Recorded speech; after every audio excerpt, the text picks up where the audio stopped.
చెప్పించి నేను భయంకరంగా తాగేటోని, భయంకరమైన పాపంలో ఉన్నా. నా ప్రభు 93లో చెన్నై తీసుకెళ్ళినాడు.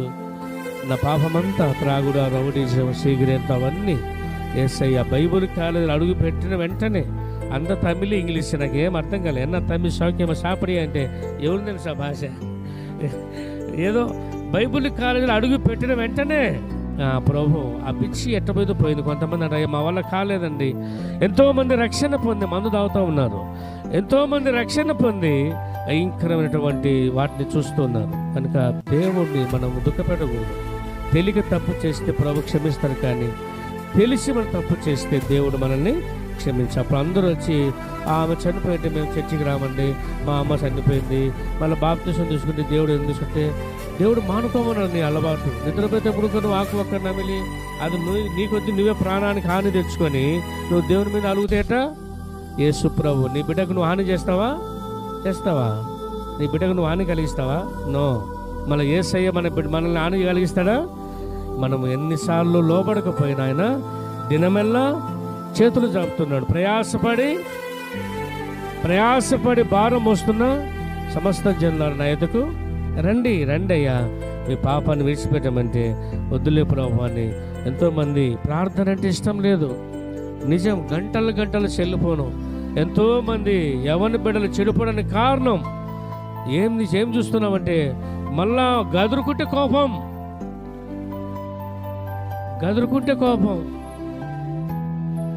సమయం అంతా వృధా అయిపోతుంది.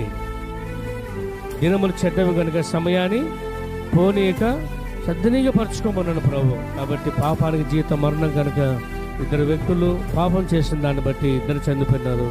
అయితే ప్రభు మహాకృపదయని బట్టి మన పాపాన్ని మనం ఒప్పుకున్నట్లయితే ఎంత ఘోరమైన పాపినైనా యేసయ్య క్షమించేటువంటి గొప్ప దేవుడు.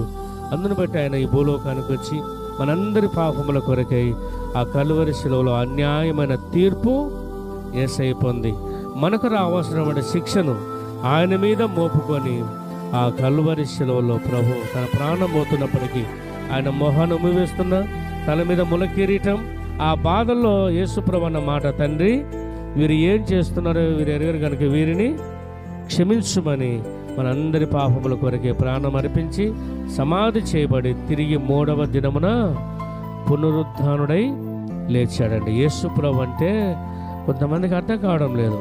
ఎవరు కూడా చనిపోయి తిరిగి లేలేదు. 1 కొరింథీ 15:55 ఓ మరణమా నీ విజయం ఎక్కడ? ఓ మరణమా నీ ముల్లెక్కడ? మరణపు విజయమును, మరణాన్ని జయించి తిరిగి లేచిన దేవుడు యేసు ప్రభు. కనుక ఆయన మరణించి తిరిగి లేచి అలాంటి దేవుడు మనం ఆరాధన చేస్తున్నాం. కాబట్టి మనం ఆరాధించేటువంటి దేవుడు సజీవుడైన అలాంటి దేవుని దగ్గరికి మనం వచ్చినట్లయితే భూలోకంలో ఆయన సన్నిధిలో మన పాపాన్ని మనం ఒప్పుకొని విడిచిపెట్టి ఆయన చెప్పిన ప్రకారంగా మనము జీవిస్తే, మనం అడగక మునిపే మన అక్కర్లు, మన సమస్యలు, మనకున్న వ్యాధులన్నీ తొలగించి ఆ మహాప్రభు ఆయన రెక్కల కింద దివారాత్రములు కంటిని కనుపాప వలె యేసయ్య మనల్ని కాపాడే గొప్ప దేవుడు. కాబట్టి దేవుడి యొక్క వాక్యం విన్నాం కనుక దేవుడు సమరయ స్త్రీ దావీదు వారి పాపాలని ఒప్పుకున్నారు, దేవుని సన్నిధిని విడిచిపెట్టారు, దేవుని ఇష్టకరంగా బ్రతికారు. మనం కూడా ఆ రీతిగా జీవిస్తాం. దేవుని మహాకృప మనందరికీ తోడై ఉండును గాక. ఆమేన్.